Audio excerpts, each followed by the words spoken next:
Cusco. Cusco. Emperor Cusco? Long live Cusco! What is the difference between self-care and self-love and ego or narcissism? And it comes down to how you treat other people. I think Cusco is choosing to manipulate, and in acting it out, he's starting to feel it. So when he goes back on it, that's still who he is, but there are like cracks in the armor. Sharp rocks at the bottom. Most likely. Bring it on.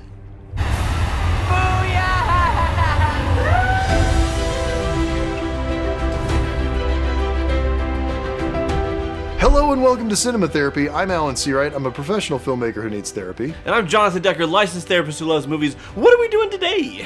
I would like you to react to a film.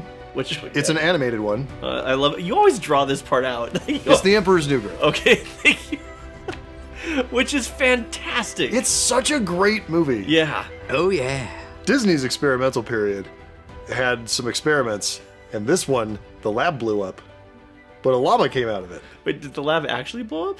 Or are you just Yes, being funny? the Disney lab, where they make films out of chemicals. Let's just watch some Okay. This is his story. Well, actually my story. That's right. I'm that llama. The name is Cusco. Emperor Cusco. I was the world's nicest guy and they ruined my life for no reason. Oh, is that hard to believe? Look, I tell you what, you go back a ways, before I was a llama, and this will all make sense. And then we get super meta, and it's like film rewinding and doing all kinds of things, because why not just put that in a kid's cartoon? So, is Cusco a narcissist? We will explore this, or is he an egomaniac? I'm assuming this is what you wanted me to look at. This is exactly what I want you to look at. Okay. You guessed the question. Nailed it. He's definitely showing signs of specialness, of seeing himself as special and different and unique from everybody else, which is one of the symptoms of narcissism. When you get into the story and he says, I was the world's nicest guy and they ruined my life for no reason. Is classic narcissistic thinking. And yes, you guessed it, by extension, all children are narcissists. Good one. Okay, this is the real me. Not this. This. Not this. Winner, loser. Okay, see this palace? Everyone in it is at my command. Check this out. Butler. Chef. Theme song guy. The edits in this film, it almost feels Edgar Wright, even though it's pre-Edgar Wright. It is, yeah. It's super fun. He's the Alpha, the Omega, A to Z. And this perfect world will spin around his every little whim. Cause his perfect world begins and ends with Me. What's his name? Smashes them so he can do his little dance. That's his One of the reasons this movie has aged so well is because the humor isn't pop culture based of the moment. Right. With the exception of one thing up here where he does like Lord of the Dance from Michael Flatley. Yes. And a moonwalk, but moonwalk is timeless. No! You threw off my groove. I'm sorry, but you've thrown off the Emperor's groove. Sorry. You were saying? What's his name? I just love how the giant muscle-bound guy comes in and he's this erudite British. Yeah. Cusco here, obviously, the world revolves around him. Yes. Now the question is asked: would I diagnose him as a narcissist? Yes. I mean, if you've seen the film, you look at what narcissistic personality disorder is. It's a belief in your own innate specialness over everybody else, that you deserve special treatment, that you're not truly responsible for anything that goes wrong, and a lack of sympathy or empathy for the feelings of others. But the question is asked, could he have been anything else with nature versus nurture, with the nurture that he received? The way he was raised to be the emperor and all of that stuff. Yeah. There's a reason monarchies are usually not great. Could he have turned out to be anything else? Probably not. Now the question arises, can narcissists change? Let's explore that through the context of the film versus reality. Okay. My village? Oh, yeah. You got a pretty sweet little setup there on top of that hill, don't you? Yeah, my family has lived on that hilltop for the last 6 generations. Uh-huh. So tell me, where do you find you get the most sun? Oh, I'd say just on the other side of those trees. When the sun hits that ridge just right, these hills sing. Well, that settles it. Really? Yep, problem solved. Thanks for coming. That's it? That's all you wanted me for? I just needed an insider's opinion before I okayed the spot for my pool. Your pool? Booyah! Welcome to Cusco-topia, my ultimate summer getaway, complete with water slide. What? Isn't it great? It's my birthday gift to me. I'm so happy. I don't understand how this could happen. Well, let me clear it up for you. At my birthday celebration tomorrow, I give the word, and your town will be destroyed to make way for this.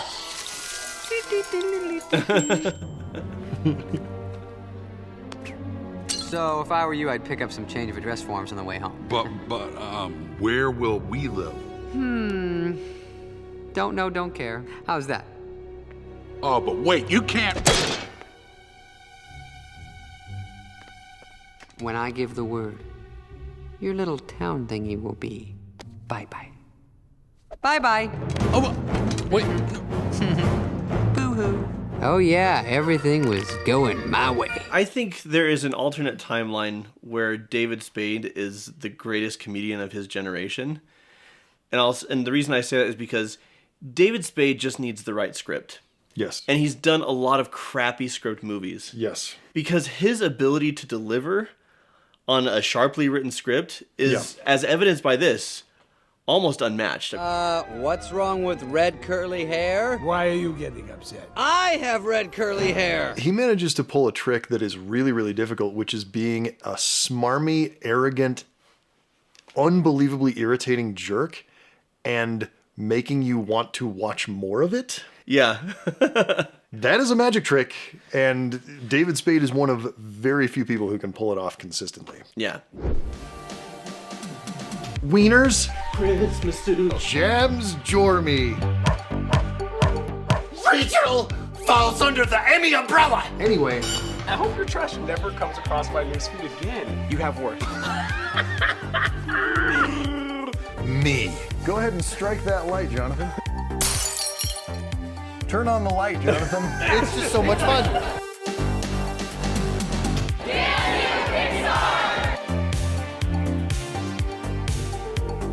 I think I made a mistake. That's not something I want to focus on right now. What I want to focus on is the chemistry that is obvious in these two men. They both teach lessons.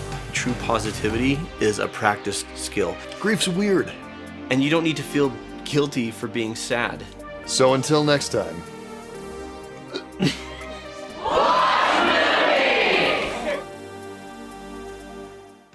What is the difference between self-care and self-love and ego or narcissism? And it comes down to how you treat other people. Giving yourself a birthday present in and of itself is not emotionally unhealthy. It's not ego and it's not nasty. Sure. It's a beautiful thing. It's his lack of care or regard for the people around him. Right. And narcissists frequently do what Cusco is doing. Their interest in others lies solely with how this person can serve my interests, right? I mean, it's exaggerated for the sake of the movie, but is it? I mean, the whole I'm going to kick you out so I can build what I want to build there. I was saying that's an exaggerated supervillain thing. And I'm like, no, that happens all the time. That happens literally all the time. So we have super exaggerated supervillains in real life. So he is definitely a classic narcissist because it's the lack of empathy that really makes it. You can have ego without true narcissism if you possess empathy. Which is why, going back to our Tony Stark episode, it's hard to fully classify Tony as narcissistic personality disorder because even when he's self-absorbed, he's not completely devoid of compassion for other people. Right. Whereas Cusco, that's where he's at right now. Not great. For the last time, it was not a kiss. Whatever you call it. It was disgusting. And if you would have done what I ordered you to do in the first place, we all could have been spared your little kiss of life. This ongoing bit about him putting the fire out is so great. Palace. I'll have Yzma change me back, and then I'll start construction on Cusco-topia. Oh, yeah. Okay, now look, I think we got off on the wrong foot here. I just think if you really thought about it, you'd decide to build your home on a different hilltop. And why would I do that? Because deep down, I think you'll realize that you're forcing an entire village out of their homes just for you. And that's bad. Yeah. Nobody's that heartless. Now take me back. What? Wait. How can you be this way? All you care about is building your summer home and filling it with stuff for you. Yeah, Doi, me. Everyone else in the kingdom gets it. You're the only one that doesn't seem to be with the program. Pacha? You know what? Someday you're going to wind up all alone, and you'll have no one to blame but yourself. Thanks for that. I'll log that away. Now, for the final time, I order you to take me back to the palace. Looks to me like you're stuck out here, because unless you change your mind, I'm not taking you back. Because unless you change your mind, I'm not taking you back. So I have a question. When actors are in sound booths and they're recording audio, and my understanding of most animation projects is that the actors do it separately. They're not doing it very, very rarely do you get everybody together. I've worked on a couple animation projects, and I prefer to have cast together for scenes because they can play off of each other. Right. But it is, it's difficult with scheduling and other things. So here's my question. I'm an actor. I'm in a sound booth. Mm-hmm. I'm used to having a set. I'm used to being in wardrobe to kind of get into the headspace. I'm used to having other actors to play off of. Now it's just me in sweatpants with headphones and a microphone, trying to stay in character and nail the emotion of it and nail the right tone of it. As a director, how do you direct someone through that? Some, at least preliminary artwork of like, here's what your character looks like. Here's the character that you're interacting with. And obviously they've read the script, so they know the whole story. Yeah. And, you as the director can work with them on, okay, coming into this scene, you're feeling this way. You want to achieve this, and this person's standing in your way this way. So here's how, to help the actor get into character and find their way there.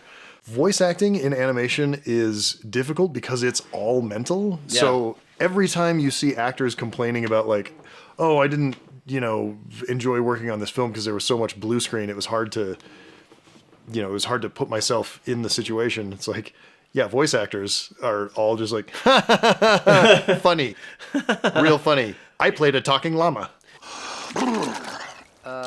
Hey.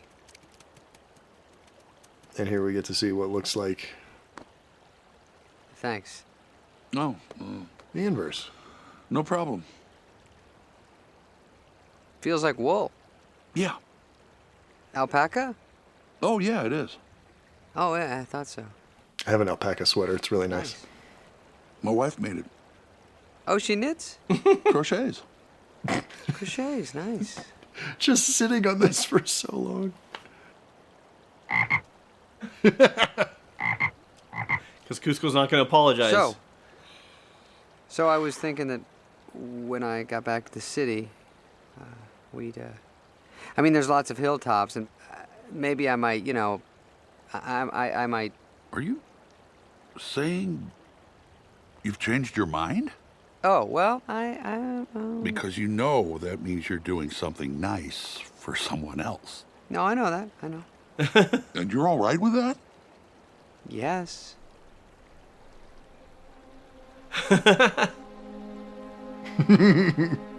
What?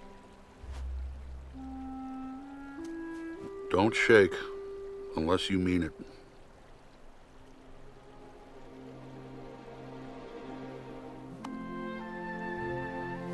All right. And the implication here is because we see later that Cusco goes back on this. Yeah. Do you think Cusco is choosing to manipulate Pacha right here? Or do you think Cusco is half means it and half of him still wants to be selfish and he yields to his darker nature a little bit later on? I think Cusco is choosing to manipulate, and in acting it out, he's starting to feel it.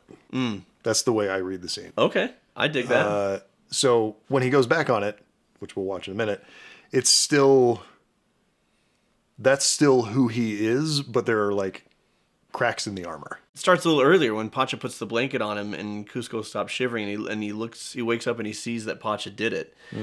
Because Cusco has had people wait on him because they're afraid of him or because they have to. And for someone to do something kind for him for no reason other than just the kindness of it. And Cusco, whether he thinks it's wrong or not, he knows he's been a jerk to Pacha. Oh, sure. And for Pacha to do something kind for him is foreign. It's a foreign concept. Yeah. To be kind, period, but especially to be kind to somebody who's been cruel to you. And it can't help but, whether or not it fundamentally changes you to be exposed to something like that, it does give you pause. You have to consider it and do something with it. Across this bridge, it's only an hour to the palace. Good, because believe it or not, I think I need a bath. I believe it. What was that? Nothing. Whoa! Cusco! Cusco! Yeah. Quick, help me up. No, I don't think I will. You're gonna leave me here? Well, I was gonna have you in prison for life, but I kinda like this better. I thought you were a changed man. Oh, come on, I had to say something to get you to take me back to the city. No, I don't think I will. If it was a lie? Well, yeah. No, wait. No, yeah. Oh, yeah. Yeah, it all was a lie. Toodles! We shook hands on it! You know, the funny thing about shaking hands is you need hands. Okay.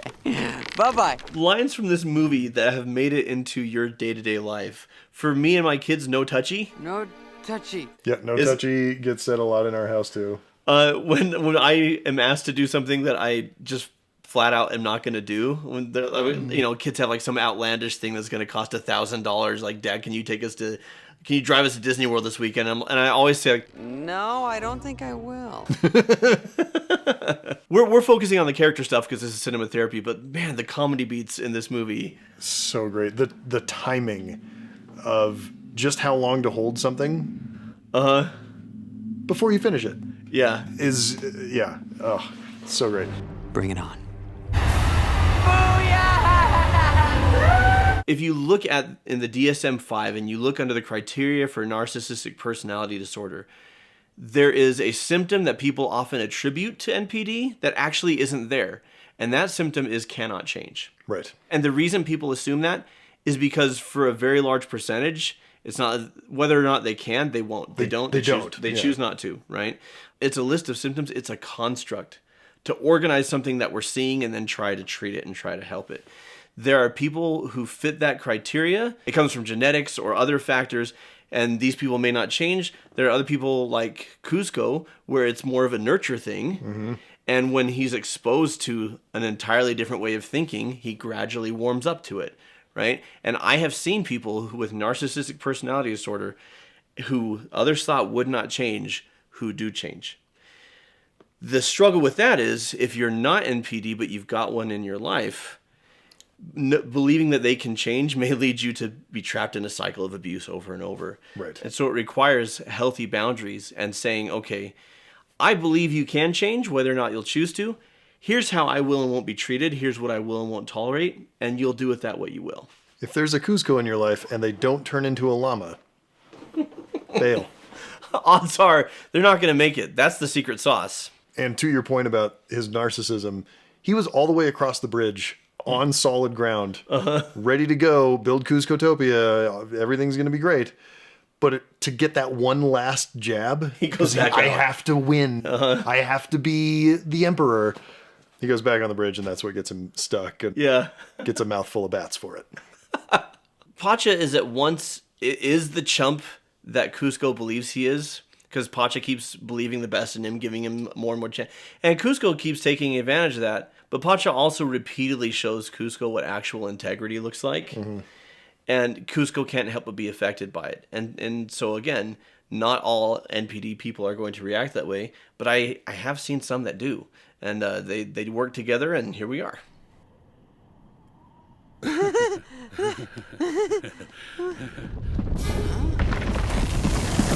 out!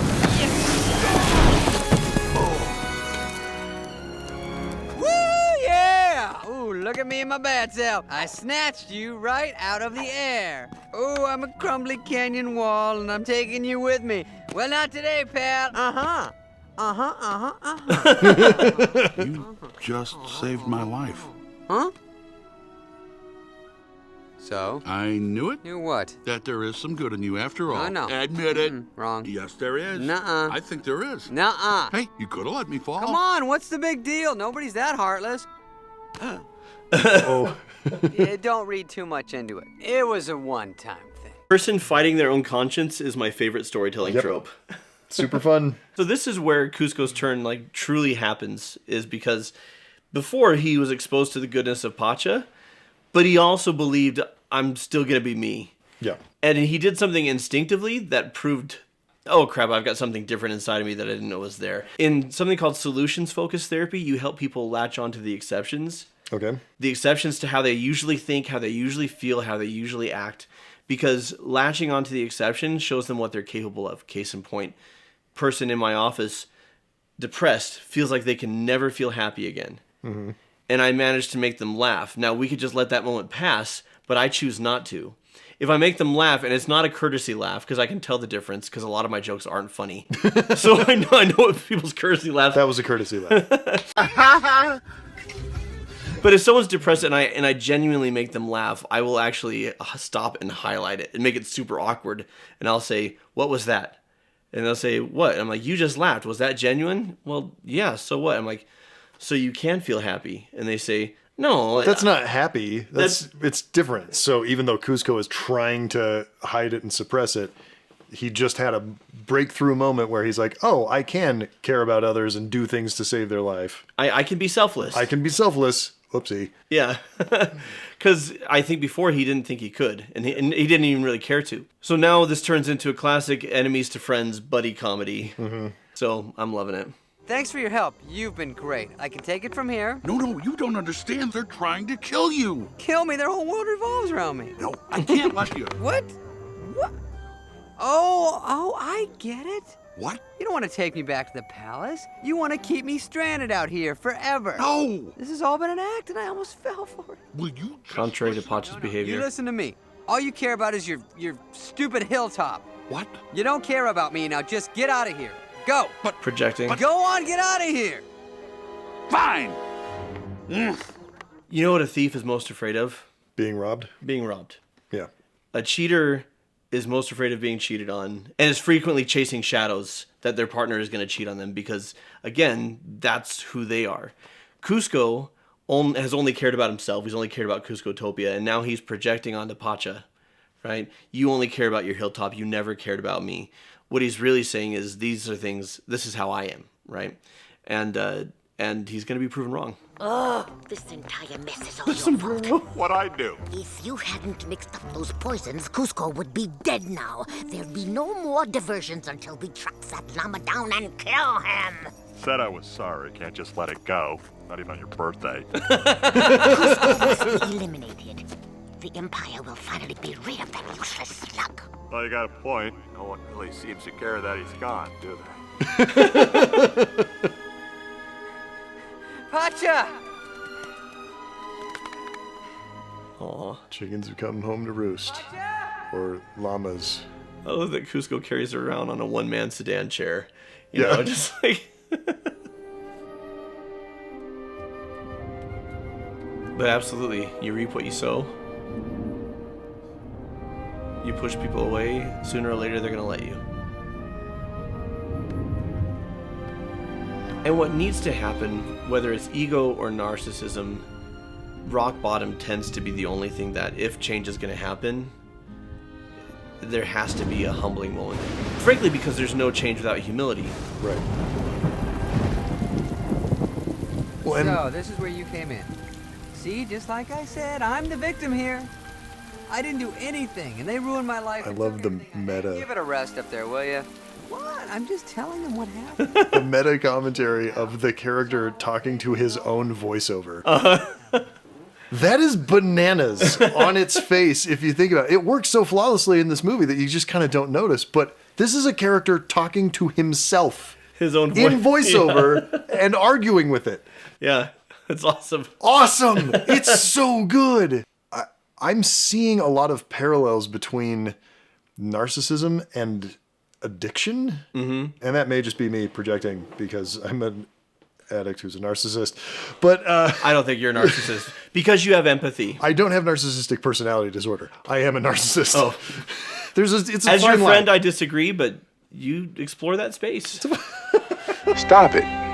Get some help. People who have addictions that do not need to hit rock bottom before they recognize that they have an addiction. Yeah. But that's rare. Yeah. Most addicts really have to hit some kind of bottom to recognize and go, oh, there's a thing I need to fix. And that is very much what I'm seeing with narcissistic personality disorder, because while you're in the middle of it, it seems like it's working. Yeah.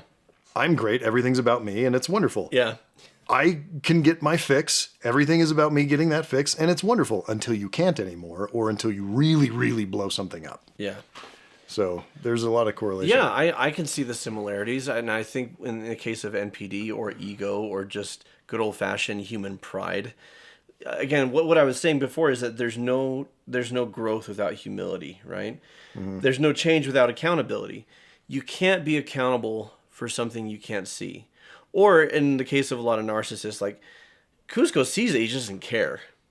Yeah, well, he has no reason to change. Everything's working great for him. Yes, and so you need things to not go your way, and then you also need to work through that space of, I'm the victim here. I was the world's nicest guy, and they destroyed my life for no reason, to seeing, no, I created this. Right. And the really beautiful thing is that once you stop blaming others and look at your own hand in it, then you can take the reins to make it right. As long as you're blaming somebody else, you're waiting for them to make it right, and it's not going to happen, right? So for Kuzco, he finally sees, I created this, and I'm the only one who can fix it.